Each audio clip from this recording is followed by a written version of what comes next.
Hello students, I welcome you all for 10th standard social science, geography 3rd lesson, India agriculture.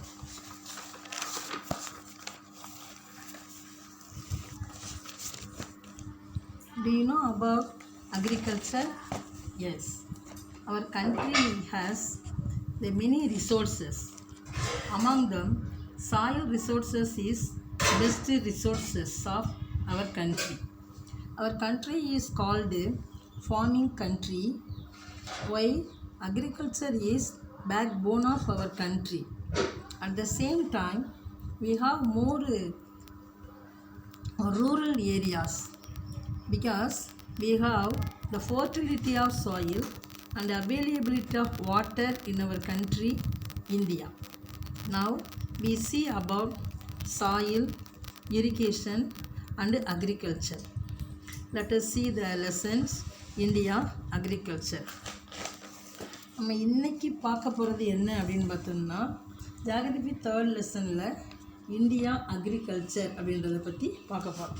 அதாவது நம்ம இந்தியாவில் வேளாண்மை எப்படி இருக்குது, விவசாயம் எப்படி இருக்குது அப்படின்றத பற்றி நம்ம இந்த லெசனில் பார்க்க போகிறோம்.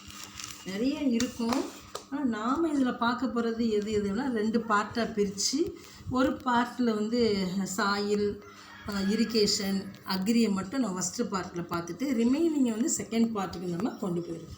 சரிங்களாப்பா? கிளாஸ்க்குள்ளே போயிடுவோமா? வாங்க, நல்லா கவனிங்க. Yes, agriculture. First let's intro of this lesson, India agriculture. Soil is one of the most important natural resources. The India's varied natural environments resulted in a great variety of soils compared to any other country of similar size in the world. The rich, deep and fertile soil that support a high density of population through agricultural prosperity. நல்லா சொல்கிறாங்க தம்பி, பார்வே. அதாவது வளங்களிலேயே மண் வளம்தான் மிக மிக முக்கியமான வளமாக நம்ம இந்தியாவில் இருக்குது அப்படின்னு சொல்கிறாங்க. அதாவது நம் வேர்ல்டு லெவலில் காணப்படக்கூடிய இந்திய நாட்டினுடைய பரப்பளவு கொண்ட மற்ற நாடுகளை காட்டிலும் இந்தியாவில் வேறுபட்ட இயற்கை சூழல் அதிக எண்ணிக்கையிலான மண் வகைகளுக்கு காரணமாக உள்ளது. Rich, deep and fertile soils support a high density of population through agricultural prosperities. அதாவது என்ன சொல்கிறாங்கன்னா, வளமான மண் வகைகள் வேளாண்மை ஊக்கப்படுத்துவதன் மூலம் அதிக மக்கள் தொகைக்கு இது சப்போர்ட்டாக இருக்குது அப்படின்னு சொல்கிறாங்க. இப்போ சாயில்ஸ் அப்படின்னா என்ன அப்படின்றது நமக்கு தெரியும். மண், soil is the uppermost layer of the land surface, usually composed of minerals, organic matter, living organism, air and water. அதாவது மண் அப்படின்றது என்ன அப்படின்னா கனிமங்களுடைய கூட்டு பொருட்கள், மக்கிய தாவரங்கள், விலங்கின பொருட்கள், காற்று, நீர் இவற்றால் உள்ளடக்கிய ஒன்று தான் என்னன்றாங்க இந்த சாயில், மண் அப்படின்னு சொல்கிறாங்க. There are 3 categories, namely clay, silt and sand அப்படின்னு சொல்கிறாங்க. அதாவது மண் துகள்கள், களிமண், மணல் மற்றும் மண்டி படிவு, அதான் சில்ட் அப்படின்னு என்ன செய்கிறாங்கன்னா இதை 3 வகையாக இந்த சாயிலை பிரிக்கிறாங்க. The weathering of rocks under different conditions. Some soils are formed by the depositions of agents and the denudation. Soils can vary greatly from one region to other. அதாவது சில மண் வகைகள் என்ன செய்யும், தேயுறுதல் காரணிகளால் அரிக்கப்பட்டு பின் என்ன செய்வாங்கன்னா அது டெபாசிஷன் படிய வைக்கப்பட்டு உருவாகுது. இப்போ மண்ணானது ஒரு நாட்டிற்கு நாடு, ஒரு பிரதேசத்திற்கு பிரதேசம், ஒரு பகுதிக்கு பகுதி வேறுபடக்கூடிய தன்மை உடையதாகவும் இந்த சாயில்ஸ் இருக்கும். See about the types of soil. Yes. Types of soils are found in our country, India. The Indian Council of Agriculture Research ICAR set up in 1953 that divides the soils of India into the following 8 major groups. அதாவது 1953ல நம்ம இந்திய வேளாண் ஆராய்ச்சி கழகம் இந்தியாவில் என்ன செய்யுது தொடங்குறாங்க. அதை தொடங்கும்போது அதில் ஒரு 8 வகையான மண்ணை என்ன செய்கிறாங்க கண்டுபிடிக்கிறாங்க. ஒரு 8 டைப்ஸ் அதை என்ன செய்கிறாங்க படிய வைக்கிறாங்க. இப்போ 1953 இருக்குல்லடா தம்பி, அதை அந்த 5-3 ஆட் பண்ணி வை. 5 + 3 8. ஸோ அப்போ 53ல் 8 types of soils were found in our country India. See the pie chart. Yes, the first one is alluvial soil, black soil, red soil, laterite soil, forest and mountain soils, arid and desert soil, the saline and alkaline soil, peaty and marshy soils. Yes, the first soils are alluvial soils. நம்ம இந்தியாவை பொறுத்த வரைக்கும் alluvial soil அப்படின்னு சொல்லக்கூடிய வண்டல் மண், black soils அப்படின்னு சொல்லக்கூடிய கரிசல் மண், ரெட் சாயில் அப்படின்னு சொல்லக்கூடிய செம்மண், இது எல்லாத்துலேயுமே நைட்ரஜன் என்ன செய்யுது அப்படின்னு பார்த்தோம்னா ரொம்ப குறைவாக இருக்குது அப்படின்னு சொல்கிறாங்க. இந்த அலுவியல் சாயில் அப்படின்றது என்னென்னா, நீ பர்சன்டேஜை தெரிஞ்சுக்கிட்டீங்க அப்படின்னாக்க நீங்கள் அண்டர்ஸ்டாண்ட் பண்ணுறதுக்கு உங்களுக்கு ஈஸியபிளாக இருக்கும். இப்போ அலுவியல் சாயில் அப்படின்னாக்க 22%, பிளாக் சாயில்ஸ் அப்படின்னா 29%, ரெட் சாயில் அப்படின்னாக்க 28% அப்படின்னு சொல்கிறாங்க. இதில் அலுவியல் சாயில் அப்படின்னா ஒன்றும் இல்லைடா தம்பி, 2 கொடுத்துருக்காங்க பாருங்க. ஃபஸ்ட்டு காதர், பாங்கர் அப்படின்னு கொடுத்துருக்காங்க. காதர்னா என்னது? ஃப்ளட்டிலிருந்து வரக்கூடிய மண்ணைத்தான் என்ன சொல்கிறாங்க காதர். அது எப்படி இருக்கும்? நியூவாக இருக்கும், ஃப்ரெஷ்ஷாக இருக்கும். அது என்ன கலரில் இருக்கும்? லைட் கலரில் இருக்கும். அதுதான் தம்பி, ஒன்றும் இப்போ ஈஸியானதான், ஒன்றும் கஷ்டமே இல்லை. அப்போ பாங்கர்னால் என்ன அப்படின்னு பார்த்தோம்னா, அது ஒரு ஓல்டஸ்ட்டு அலுவியம். அதாவது அது எப்படி இருக்கும் அப்படின்னாக்க, பழைய வண்டல் படிவுகள் மாதிரி அது படிஞ்சு போய் இருக்கும். இப்போ நம்ம ஆற்றுலையெல்லாம் பார்ப்போம், தண்ணி போகும்போது என்ன செய்யும், ஒரு கலங்களாக வருது அப்படின்னா அங்கங்கே இருக்கக்கூடிய அந்த கலங்களான தண்ணி என்ன செய்யும்னா அங்கங்கே இருக்கக்கூடிய பள்ளம் படிவுகளிலெல்லாம் படிவுகளை சேர்த்து வச்சுட்டு போயிடும். அது பார்க்குறதுக்கு எப்படி இருக்கும்? கண்ணங்கரேருன்னு இருக்கும். அது பழசாக இருக்கும். அதுக்கு பின்னாடி ஒரு செம்மண் கலரில் ஒன்று வருதுன்னு வச்சுக்கோயேன், அது என்ன செய்யும்? அந்த பழசை அப்படியே மூடிட்டு போயிடும். அப்போ நியூவராக வரும். இதை தான் காதர், பாங்கர். அதனால் ஒன்றும் பிரச்சனையே இல்லை. காதர் அப்படின்னா ஃப்ளட்டிலிருந்து அடித்து வரக்கூடிய மண், அது ஃப்ரெஷ்ஷாக இருக்கும், நியூவாக இருக்கும். ஆனால் பாங்கர் அப்படின்றது ஓல்டஸ்ட்டாக இருக்கும், கொஞ்சம் கிளேயாக இருக்கும். இதுதான் தம்பி இதுக்கும் அதுக்கும் உள்ள வித்தியாசம். அப்போ the 2 types of alluvial soils are khadar and bangar. புரிஞ்சா தம்பி? சரி, how was it formed அப்படின்னு பார்க்குறோம். எப்படி மிஸ் இது ஃபார்ம் ஆகுது அப்படின்னு பார்த்தோம்னா, the sediments deposited by streams and rivers when they slowly lose. அதாவது இந்த சிற்று ஓடைகள் இருக்கும், இல்லைன்னா ஆறுகளினுடைய வேகம் குறையும் போது அங்கங்கே என்ன செஞ்சுருவாங்க, அங்கங்கே என்ன செய்யும், அந்த வாட்ரு அப்படியே அதை படிய வச்சுட்டு போயிடும். இப்படித்தான் இது உருவாகுது அப்படின்னு சொல்கிறாங்க.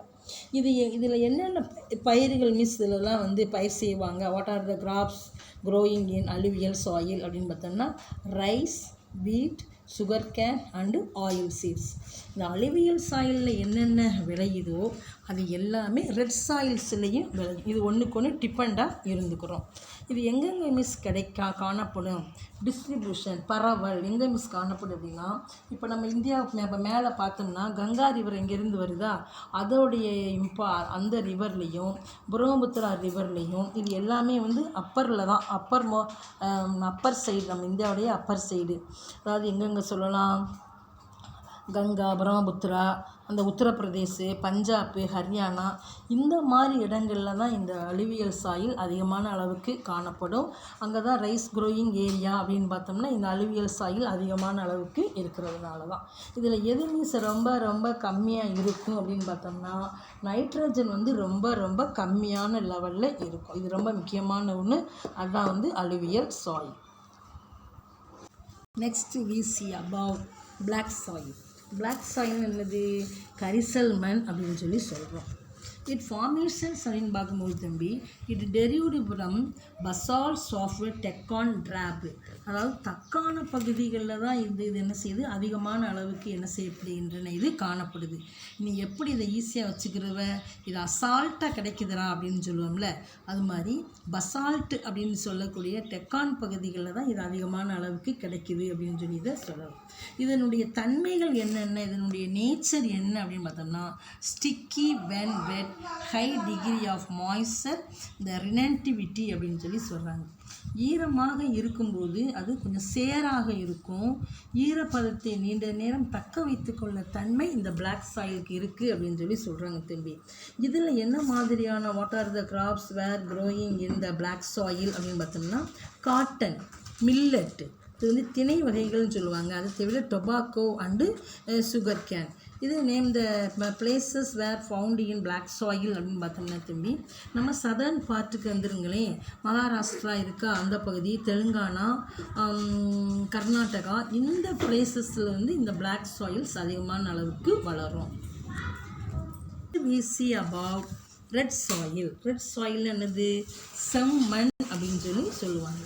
அதாவது இந்த ரெட் சாயில் எப்படி மீன்ஸ் கிடைக்கிது அப்படின்னு பார்த்தோம்னா நல்ல பாறைகளில் உடைச்சி சுக்கு சுக்காக நொறுக்கி அதில் இருந்து வரக்கூடிய ஒன்று தான் வந்து இந்த ரெட் சாயில் அப்படின்னு சொல்லி சொல்கிறாங்க. இது எதில் இருந்து கிடைக்கக்கூடிய ஒன்றா கிடைக்குது அப்படின்னு பார்த்தோம்னா அலுவியல் சாயிலில் இருந்து கிடைக்கக்கூடிய ஒன்று தான் வந்து இந்த ரெட் சாயில் அப்படின்னு சொல்லி சொல்கிறாங்க. அதான் அவங்க ஃபார்மேஷன் சொல்லியிருக்காங்க பாருங்க தம்பி. Decomposition of ancient the crystalline rocks like granite and genius and from rock type அப்படின்னு சொல்லி தான் சொல்கிறாங்க. இதோட கெமிக்கல் ப்ராப்பர்ட்டி என்ன, இதோட வேதியியல் பண்புகள் என்ன அப்படின்னு பார்த்தோம்னா rich in minerals such as iron and magnesium. இரும்பு, மெக்னீசியம் இது ரெண்டுலேயும் இந்த ரெட் சாயில் வந்து அதிகமான அளவுக்கு இருக்கும்.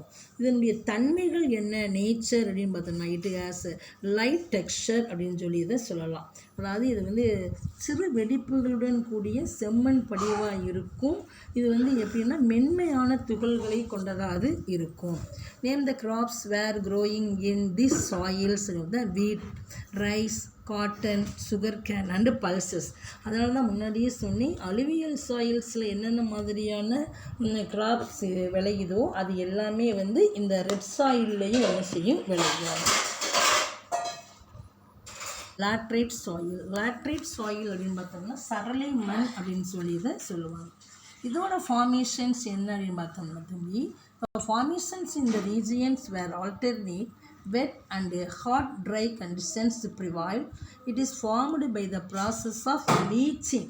அதாவது வெப்பம், குளிர் அடுத்தடுத்து நிகழக்கூடிய அந்த மண் சுவரல் காரணமாக உருவாகிறது தான் இந்த லாட்ரைட் சாயில் அப்படின்னு சொல்லி இதை சொல்கிறாங்க. It cannot retain moisture while plains. அதாவது இது என்ன செய்யாது? ஈரப்பதத்தை அதிகமான அளவுக்கு என்ன செய்யாது? தக்க வச்சுக்காது. இப்போ நம்ம சாயில் பார்க்குறோம், நைஸான மண்ணலாக இருக்குது அப்படின்னா அதில் வந்து மாய்ஸ்சர் அப்படின்னு சொல்லக்கூடிய ஈரப்பதம் அதில் தேங்கி இருக்கும். அதே டைமில் சரளை பார்க்குறோம், டக்குன்னு அது என்ன செஞ்சிருது? ஈரப்பதத்தை வந்து அது வெளியே விட்டுரும். அதனால் ஈரப்பதத்தை தன்பால் வச்சிருக்கக்கூடிய ஒரு பவர் இந்த லாட்ரைட் சாயிலுக்கு இருக்கவே இருக்காது. இதில் என்னென்ன மீன்ஸ் பயிர் செய்கிறாங்க? Coffee, rubber, cashew nut and tobacco well grow in this soil.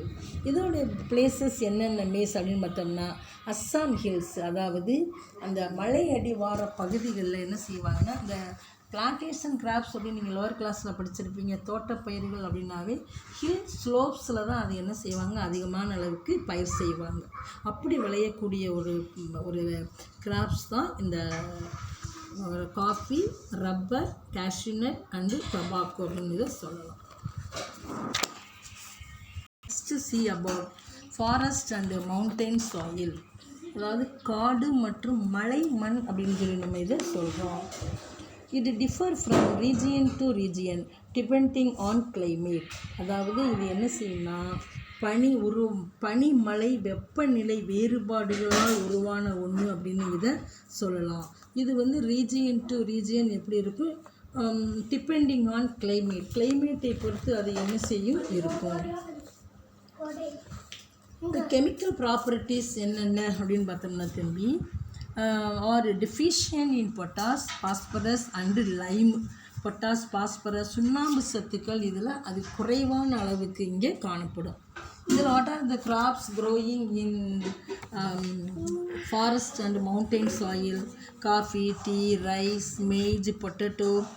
Some other crops are grow well in this soil. Name the places where distributions of forest and mountain soil. Uttarakhand, Sikkim, eastern and western Ghats. அதாவது கிழக்கு தொடர்ச்சி மலை, மேற்கு தொடர்ச்சி மலைகள்லேயும் இந்த பயிர்கள் என்ன செய்யும், விளையும். சைடு அண்டு டெசர்ட் சாயில்ஸ் அப்படின்னு சொல்லி இதை பார்க்கலாம். டெசர்ட்னாவே நமக்கு தெரியும், பாலை மண் அப்படின்னு சொல்லி நம்ம அதை சொல்கிறோம். அது அதிகமான அளவுக்கு என்ன செய்யாது, பயிர்கள் வந்து அங்கே வளராது. So farm due to prevalence of the dry climate. அங்கே எப்படி இருக்கும், கிளைமேட் வந்து ரொம்ப கம்மியான அளவுக்கு இருக்கும், டெம்பரேச்சர் வந்து ஹை லெவலில் இருக்கும். அதனால் வந்து என்ன செய்யாது, அங்கே வெல் க்ரோயிங் கிராப்ஸ் அப்படின்றத நம்ம அங்கே பார்க்க முடியாது. இப்போ அதுக்கு எக்ஸாம்பிள் என்ன சொல்லலாம், மில்லட், பேர்லி, காட்டன், மெய்ஜு, பல்சஸ், இந்த மாதிரி கிராப்ஸ் வந்து அதுக்கு என்ன செய்யலாம், நம்ம எக்ஸாம்பிளாக சொல்லலாம். பிளேசஸ் அப்படின்னு பார்க்கும்போது தம்பி, ராஜஸ்தான் அப்படின்னாவே நமக்கு ஞாபகத்துக்கு வர்றது டெசர்ட் ஏரியா தான். we see about the saline and the alkaline soil. அதாவது உப்பு மற்றும் கார மண் அப்படின்னு சொல்லி சொல்லுவாங்க. இதை நம்ம சொல்லவே தேவையில்லை. உப்பு அப்படின்னாவே ஒன்று உப்பு நிறையா இருக்கணும், இல்லைன்னா காரம் நிறையா இருக்கணும், ஏதாவது ஒன்று நிறையா இருக்கணும். அதனால் இதை பொறுத்த வரைக்கும் என்ன அப்படின்னு பார்த்தோம்னா 1% ஆஃப் த சாயில் அப்படின்னு சொல்லி இதை நம்ம சொல்லலாம். It formed due to ill drainage which caused water logging, the injurious salts அப்படின்னு சொல்லி சொல்லுவாங்க. அதாவது வடிகால் அமைப்பு எங்கேயெல்லாம் இல்லாமல் இருக்கோ அப்போ நீர் பிடிப்பு காரணமாக தீங்கு விளைவிக்கக்கூடிய உப்புகள் நிறைந்த மண் தான் வந்து இந்த சலைன் சாயில் அப்படின்னு சொல்லி சொல்கிறாங்க. இங்கே வந்து என்ன செய்யாது, the grapes do not grow because of excess salinizations of soils. இங்கே அதிகமான உப்பு தரையாக இருக்கிறதுனால இந்த பயிர்கள் வந்து அதிகமான அளவுக்கு என்ன செய்யாது, விளைவிக்கப்பட மாட்டாது. நெக்ஸ்ட்டு என்ன பார்க்கணும், பியாட்டி அண்டு மார்சி சாயில்ஸ். அதாவது களிமண் அப்படி இல்லை அப்படின்னாக்கா அது சதுப்பு நிலம், டெல்டா அப்படின்னு பார்த்துருக்கோம்லடா, அதைத்தான் இங்கே நம்ம பார்க்க போகிறோம்.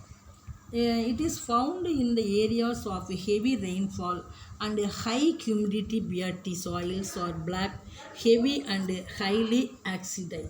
அதாவது உயிரின பொருள்களிலிருந்து ஈர காலநிலை உள்ள பகுதியில் இந்த மண் என்ன செய்யப்படும், காணப்படும்.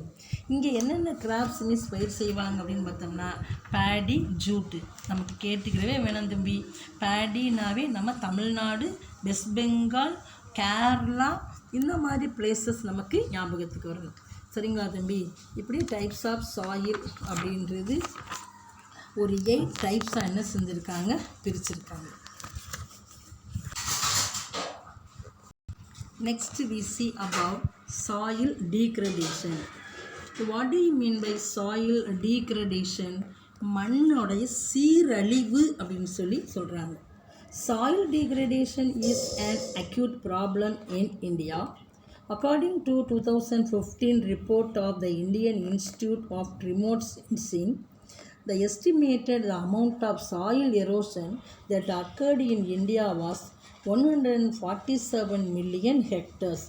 இந்தியாவில் வந்து மண் சீரழிவு அப்படின்றது ஒரு முக்கிய பிரச்சனையாக இருக்குது அப்படின்னு சொல்லி சொல்கிறாங்க. இதை நம்ம விண்வெளி ஆராய்ச்சி நிறுவனத்தின் மூலமாக கண்டுபிடிக்கும்போது 147 மில்லியன் ஹெக்டேர் உள்ள நம்ம இந்தியாவில் மண் என்ன செய்யப்படுகின்றன, மண் அரிப்பால் நிலமானது பள்ளமாக்கப்பட்டு மண் அரிப்பால் என்ன செய்யறதுன்னா பாதிப்படைந்ததாக என்ன செய்கிறாங்க இந்த IIRS அப்படின்றவங்க கண்டுபிடிச்சிருக்காங்க. The main problems of Indian soils are என்னென்ன முக்கியமான காரணங்களாக இருந்திருக்கும் இந்த சாயில் டீக்ரடேஷன் ஏற்படுறதுக்கு. ஃபஸ்ட்டு என்ன சொல்கிறாங்கன்னு பாரு, சாயில் எரோஷன் மண் அரிப்பு மூலமாகவும், நெக்ஸ்ட்டு வந்து டீக்ரடேஷன் ஆஃப் சாயில் மண் சீரழிவு காரணமாகவும், வாட்டர் லாக்கிங் அப்படின்னு சொல்லக்கூடிய நீர் தேங்குறதுனாலையும், இந்த செலைன் அண்டு ஆல்கலைன் அப்படின்னு சொல்லக்கூடிய உவர்ப்பு மற்றும் காரத்தன்மை இருக்கிறதுனாலையும், சால்ட் ஃப்ளாட்ஸ் அப்படின்னு சொல்லி உப்பு படிவுகள் ஏற்படுறதுனாலையும் இந்த சாயில் டீக்ரடேஷன் ஏற்பட்டிருக்கலாம் அப்படின்னு என்ன செய்கிறாங்க கண்டுபிடிக்கிறாங்க. என்ன பார்க்குறோம் அப்படின்னு பார்த்தோம்னா the methods of conservations and management soil அப்படின்றத பார்க்குறோம். அஃபாரஸ்டேஷன்ஸ் அப்படின்னு சொல்லக்கூடிய காடுகளை எப்படி உருவாக்குறது, கன்ஸ்ட்ரக்டிங் டேம்ஸ் அண்டு பேரேஜஸ் அணைகள் மற்றும் குறுக்கு அணைகளை எப்படி கட்டுறது, ப்ரிவென்ஷன்ஸ் ஆஃப் ஓவர் கிரேசின் அதிகமான மேய்ச்சலை எப்படி தடுக்கிறது, improved methods of agriculture practices அதாவது பயிர் சாகுபடி முறைகளை எப்படி பின்பற்றுறது, இப்படின்ற மெத்தடை என்ன செய்கிறாங்க கண்டுபிடிக்கிறாங்க. Next we see about irrigation. இரிகேஷனை என்ன பார்க்குறோம், நீர்ப்பாசனம் அப்படின்றத பற்றி நம்ம பார்க்க போகிறோம்.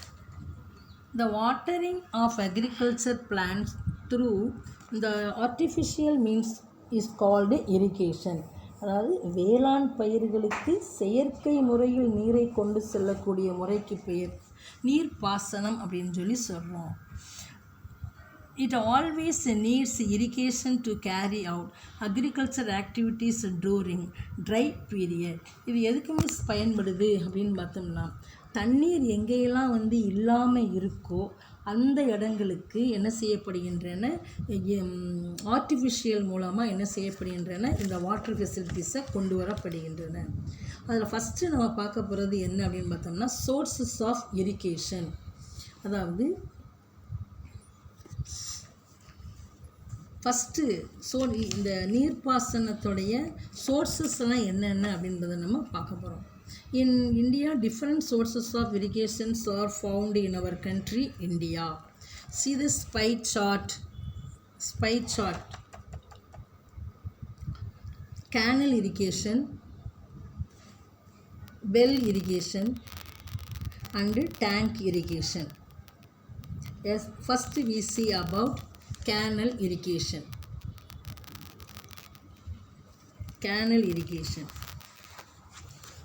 அதாவது கேனல் இரிகேஷனை என்ன சொல்லுவாங்க, கால்வாய் பாசனம் அப்படின்னு சொல்லி சொல்லுவாங்க.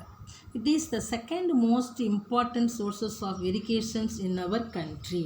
அதாவது இந்த கால்வாய் பாசனம் அப்படின்னு சொல்லக்கூடிய இந்த கேனல் இரிகேஷன் நம்ம இந்தியாவில் இரண்டாவது முக்கியமான ஒரு நீர்ப்பாசன ஆதாரம் அப்படின்னு சொல்லி இதை நம்ம சொல்லலாம். இது எப்படி மிஸ் இருக்குது, the canals are effective source of irrigation in areas low level relief, deep fertile soil, perennial source of water and extensive common area அப்படின்னு சொல்லி சொல்கிறாங்க. அதாவது தாழ்வான சமநில பகுதி வற்றாத நீர் மூலங்கள் மூலமாக என்ன செய்யப்படுகின்றன, இவை வந்து நீர் பிடிப்பு கொண்ட பகுதிகளில் வந்து முக்கிய ஆதாரமாக இது விளங்குது அப்படின்னு இதை சொல்கிறாங்க.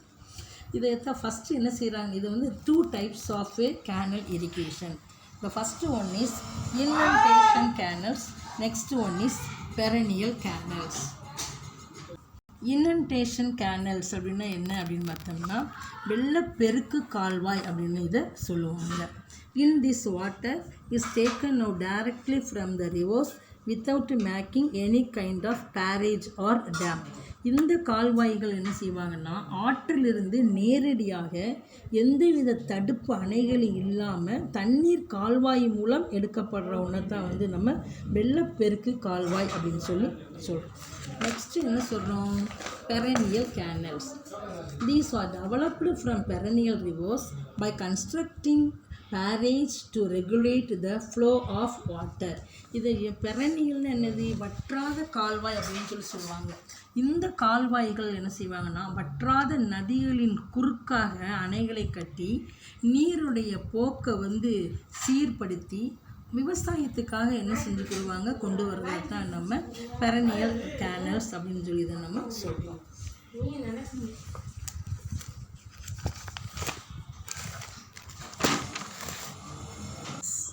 Next we see about well irrigation. Well irrigation means கிணற்று பாசனம் அப்படின்னு இதை நம்ம சொல்லலாம். A well is a hole or a trough, usually vertical, excavated in the earth for bringing groundwater to the surface. அதாவது கிணறு அப்படின்னு பார்த்தோம்னா தம்பி, பூமியில் செங்குத்தாக தோண்டப்பட்ட பள்ளம் அப்படின்னு சொல்லலாம். அப்படி இல்லைன்னா இது ஒரு ஆழ்துளை மூலம் நிலத்தடி நீரை புவியினுடைய மேற்பரப்பிற்கு கொண்டு வரப்பட்ட ஒன்று அப்படின்னு இந்த வெல் இரிகேஷன் இதை நம்ம சொல்லலாம். இதை எப்படி பிரிக்கிறாங்கன்னா, 2 types of well irrigation. They are open wells and tube wells. Open wells அப்படின்னா திறந்த வெளி கிணறுகள் அப்படின்னு சொல்லி சொல்லுவாங்க. This type of irrigations is widely practised in the areas where ground water is sufficiently available. இந்த நிலத்தடி நீர் அப்படின்னு சொல்கிறாங்களப்பா, போதுமான அளவுக்கு இருக்கக்கூடிய பகுதிகளில் இந்த திறந்த வெளி கிணறுகள் என்ன செய்வாங்கன்னா பாசனம் செய்வாங்க. இது எக்ஸாம்பிளாக நம்ம எதை சொல்லலாம் அப்படின்னு பார்த்தோம்னா, கங்கா பிளைன் சொல்லலாம். டெல்டா ரீஜியன் அப்படின்னு பார்த்தோம்னா அந்த மகாநதி, கோதாவரி, நம்ம ஈஸ்டர்ன் பார்ட் ஆஃப் பிளேசஸை நம்ம சொல்லலாம். கிழக்கு தொடர்ச்சி மலைகளில் இருக்கக்கூடிய அந்த நதிகள் என்ன செய்கின்றன, இதுக்கு பயன்படுகின்றன. நெக்ஸ்ட்டு என்ன பார்க்குறோம், டியூப் வெல்ஸ், ஆழ்துளை கிணறு அப்படின்னு சொல்லி சொல்லுவாங்க. The tube wells are developed in the areas of low water table, the sufficient power supply and soft subsurface geological units. அதாவது இந்த ஆழ்துளை கிணறு அப்படின்னு பார்த்தோம்னா, பாசனம் நிலத்தடி நீர் மட்டம் குறைவாக எந்தெந்த பகுதிகளில் இருக்கோ, மின் மிகை பகுதிகள், மின் பாறைகள் கொண்ட பகுதிகளில் இதை என்ன செய்வாங்க, தோண்டுவாங்க. அதாவது ரொம்ப ஹார்டாக ஒரு பாறைகளாக இருக்குது அப்படின்னா அங்கே இந்த டியூப் வெல்ஸை கொண்டு வர முடியாது. அதாவது சாஃப்டான பிளேசஸ்லாம் என்ன செய்ய முடியும், இந்த டியூப் வெல்ஸை கொண்டு வர முடியும். இதுக்கு எக்ஸாம்பிளாக நம்ம மத்திய பிரதேஷ், பஞ்சாப், மகாராஷ்டிரா, ஏன் நம்ம தமிழ்நாடை கூட இதுக்கு எக்ஸாம்பிளாக சொல்லலாம். Tank irrigation. டேங்க் அப்படின்னாவே ஏரி பாசனம் அப்படின்னு சொல்லி சொல்லுவாங்க.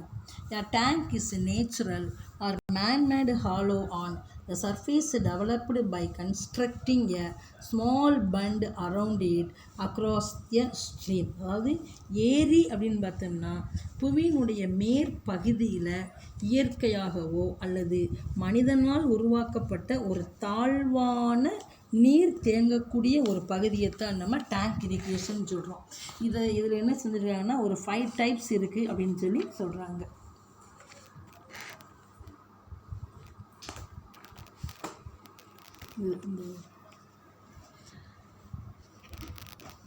Irrigation is popular in the Peninsula India due to the following reason. The undulating relief and hard rocks make it difficult to dig canals and wells. The natural depression serves as reservoirs.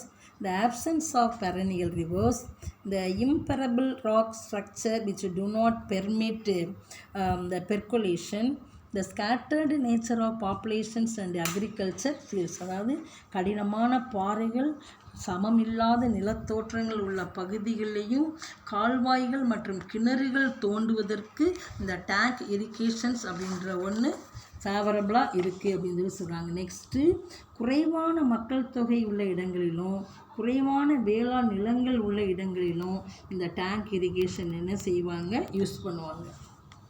Irrigation methods, அதாவது நவீனமான முறையில் எப்படி நீர்ப்பாசன வசதிகள் எல்லாம் மேற்கொள்கிறாங்க. There are many ways in modern irrigation. Among them, mostly practiced in India are drip irrigation, sprinklers and rain gun and central pivot irrigations அப்படின்னு சொல்லி இதை சொல்கிறாங்க. அதாவது நம்ம இந்தியாவில் வந்து இந்த சொட்டு நீர் பாசனம் அப்படின்றது தாவரங்களுடைய வேர் பகுதிகளுக்கு சொட்டு நீராக பாய்ச்சக்கூடிய ஒன்று அப்படின்னு சொல்லி இதை நம்ம சொல்லலாம். அதை தவிர நம்ம இந்தியாவை பொறுத்த வரைக்கும் சொட்டு நீர் பாசனம்னு சொல்லக்கூடிய இந்த ட்ரிப் இரிகேஷன் மெத்தட், ஸ்ப்ரிங்க்லர் மெத்தட்னு சொல்லக்கூடிய தெளிப்பு முறை பாசனம், ரெயின் கன் பாசனம், இந்த சென்ட்ரல் பைவோட் இரிகேஷன் அப்படின்னு சொல்லக்கூடிய மைய சுழல் நீர் பாசனம் அப்படின்னு சொல்லி சொல்லுவாங்க. இப்போ தோட்டங்களெல்லாம் நிறைய மாடுகளுக்குன்னு புல்லெல்லாம் வளர்ப்பாங்க தம்பி. அது என்ன செய்யும்னா ஒரு ஸ்ப்ரிங்க்லர் மாதிரி மேலே நிற்கும், பார்த்துருக்கீங்களா? அதை அப்புறம் சுவிட்சை போட்டோடனேயே அந்த வாட்ரு வந்து சுற்றிக்கிட்டே என்ன செஞ்சுக்கிட்டே வரும், தண்ணி வந்து அப்படியே தொளிச்சிக்கிட்டே வர்றது மாதிரியான மெத்தட்ஸ் எல்லாம் என்ன செஞ்சுருக்காங்க, கண்டுபிடிச்சிருக்காங்க. முன்னாடியெல்லாம் அப்படி இல்லை. தண்ணியை கிணறுல போட்டாங்கன்னா அது கால்வாய் வழியாகத்தான் அங்கே போய் நிற்கும். ஆனால் இப்போ அப்படி இல்லை. நிறைய மெத்தட்ஸ் எல்லாம் என்ன செஞ்சுருக்காங்க, கண்டுபிடிச்சிருக்காங்க. Drip irrigation, sprinkler method, rain gun method, central pivot irrigation அப்படின்ற ஒரு 4 types of modern irrigations methods என்ன செய்கிறாங்க, கண்டுபிடிச்சிருக்காங்க.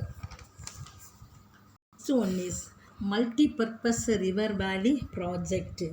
அதாவது பல்நோக்கு ஆற்று பள்ளத்தாக்கு திட்டம் அப்படின்ற ஒன்று என்ன செஞ்சுருக்காங்க, கொண்டு வந்திருக்காங்க. It is a scientific management of water resources in our country. இது ஒரு அறிவியல் முறையிலான நீர்வள மேலாண்மை திட்டம் அப்படின்னு இதை நம்ம சொல்லலாம். Constructions of dams across rivers is aimed at many purpose. அதாவது ஆற்றின் குறுக்கே பல்வேறு நோக்கங்களுக்காக என்ன செய்கிறாங்க, அணைகளை என்ன செய்கிறாங்க, கட்டுறதுனால தான் இதை பல்நோக்கு ஆற்று பள்ளத்தாக்கு திட்டம் அப்படின்னு இதை நம்ம சொல்கிறோம். நீங்கள் சோயர் கிளாஸில் படிச்சிருப்பீங்க, the dams are built across the rivers அப்படின்னு சொல்லி படிச்சிருப்பீங்க. ஆறுகளின் குறுக்கே அணைகளை கட்டி பாசன வசதியை பெருக்குவாங்க. அதை பல நோக்கங்களுக்காக கட்டப்பட்ட ஒன்று அப்படின்னு சொல்லி இதை நம்ம சொல்லலாம். The various purpose of dam serves or irrigation, hydropower generation, water supply for drinking and industrial purpose, controlling floods, development of fisheries, navigation, etc. அந்த மல்டி பர்பஸ் ப்ராஜெக்ட்லாம் என்னென்ன மீன்ஸ் அப்படின்னு பார்த்தோம்னா இந்த இது எல்லாமே சொல்கிறாங்க. Generally the majority of multipurpose projects are combinations of irrigation and hydro power which are the major aims of the project. இது சொல்லிடுவா. மல்டிபர்பஸ் ப்ராஜெக்ட் அதெல்லாம் என்னென்னன்றது நம்ம பார்க்க போகிறோம். Damodar valley project, Bhakra Nangal project, Hirakud project, Kosi project, Tungabhadra project, Tehri project, Chambal valley project, Nagarjuna Sagar project, Sardar Sarovar project, Indira Gandhi project and Mettur dam project. See the picture of India multi-purpose river valley project. The first one is Damodar Valley project. Damodar Valley project is in Punjab, Haryana and Jharkhand and West Bengal. The next one is Bagranangal project. It is the highest gravity dam in the world. Bagranangal, Punjab, Haryana and Rajasthan. The rivers is Satluj. The next longest dam is in the world is Hirakud project, Hirakud Dam. The Hirakud dams are built across the river Mahanadi is in Orissa. Next one is Kosi project. Kosi project is in river Kosi. Tungabhadra project. Tungabhadra dam is built across the river Tungabhadra river. The last one is Mettur dam. The Mettur dam is built across the river Kaveri. It found in Tamil Nadu. First type is agriculture. So the agriculture is the process of producing for food for people, fodder for cattle, fiber, and many other desired products by the cultivations of certain plants and the raising of domestic animals. Determinants of agriculture, அதாவது வேளாண்மையை நிர்ணயிக்கக்கூடிய காரணிகள் யாவை?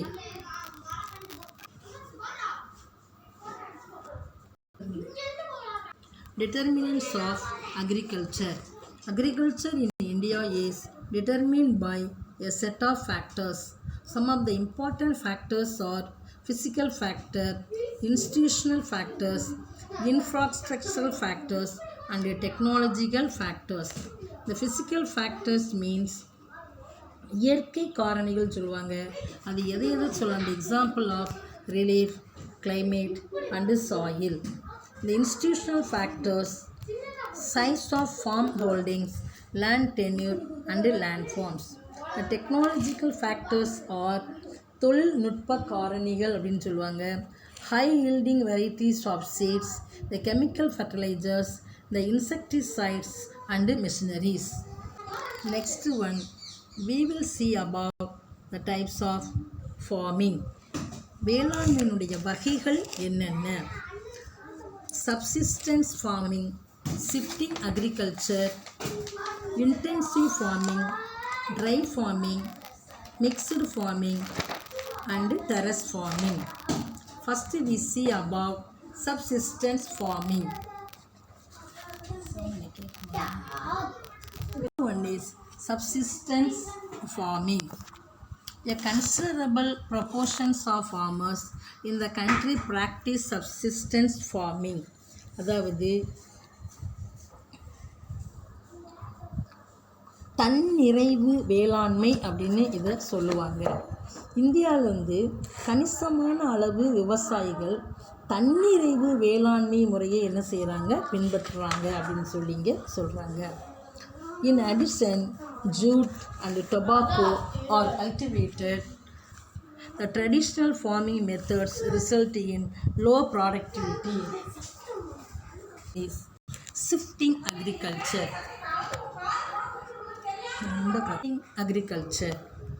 Shifting means இடப்பெயர்வு வேளாண்மை அப்படின்னு இதை நம்ம சொல்லலாம்.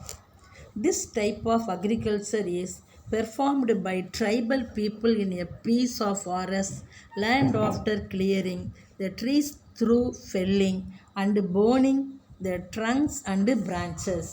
இந்த வகை வேளாண்மைகள் எப்படின்னா, பழங்குடியின மக்களால் காடுகளில் ஒரு சிறிய பகுதியில் சாகுபடி செய்வாங்க.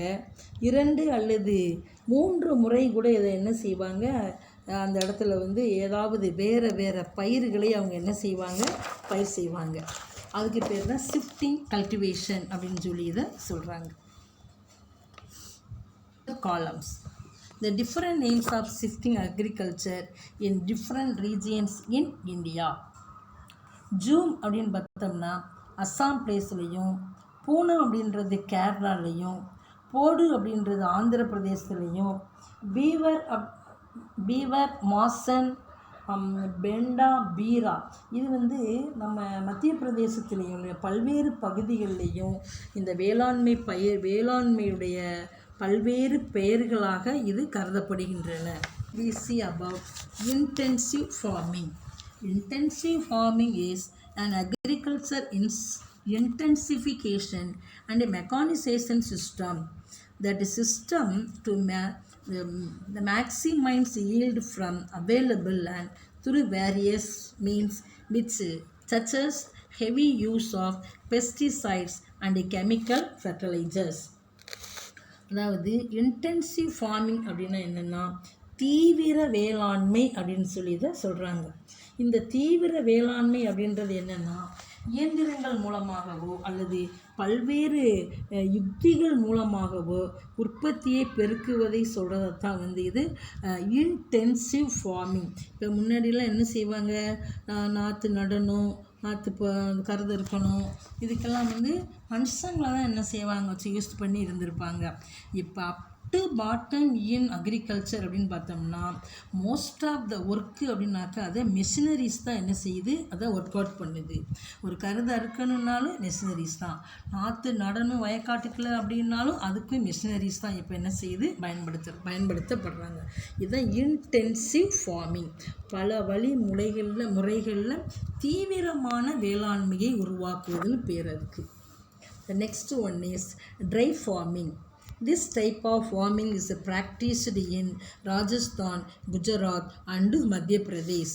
இது அதிகமான பகுதிகளில் இது காணப்படாது. பெரும்பாலும் ராஜஸ்தான், குஜராத், மத்திய பிரதேஷ் இந்த பகுதிகளில் மட்டுமே இந்த ட்ரை ஃபார்மிங்கை நம்ம என்ன செய்ய முடியும், பார்க்க முடியும்.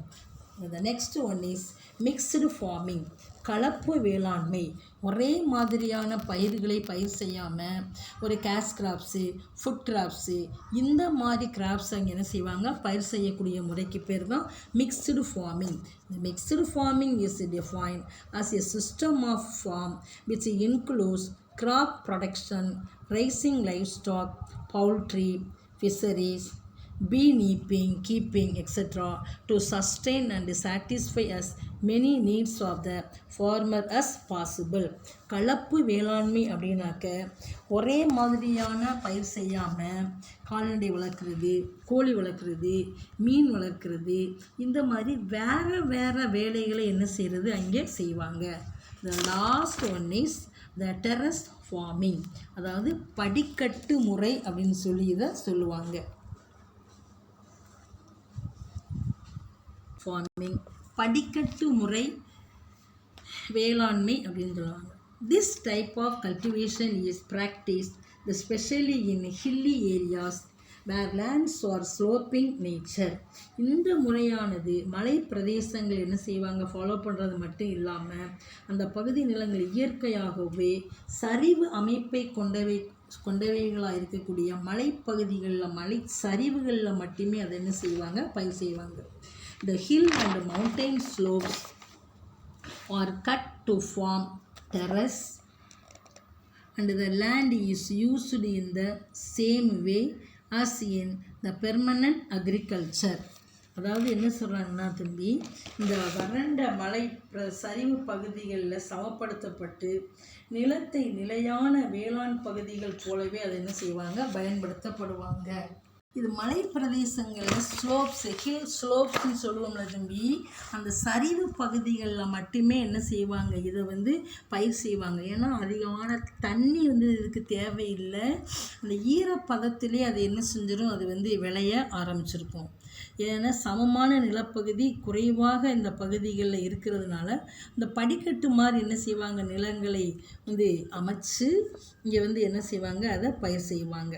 அது ஏன்னா படிக்கட்டு முறை அப்படின்றது மண்ணோட அரிப்பை அது கட்டுப்படுத்தக்கூடிய ஒன்றா இருக்கிறதுனால தான் அதுக்கு படிக்கட்டு முறை அப்படின்னு பேர் வச்சுருக்காங்க. இது எங்கெங்கே மிஸ் இருக்கலாம் அப்படின்னு பார்த்தோம்னா பஞ்சாப், மேகாலயா, ஹரியானா, உத்தரப்பிரதேஷ் இந்த மாதிரி ஸ்டேட்ஸ்லாம் என்ன செய்கிறாங்க, இந்த படிக்கட்டு முறைன்னு சொல்லக்கூடிய இந்த டெரஸ் ஃபார்மிங் மெத்தட் என்ன செய்கிறாங்க, பயிர் செய்கிறாங்க. நல்லா கவனிங்க, வீடியோ பார்த்துட்டு எனக்கு சென்ட் பண்ணுங்க. சரிங்களாப்பா? தேங்க்யூ.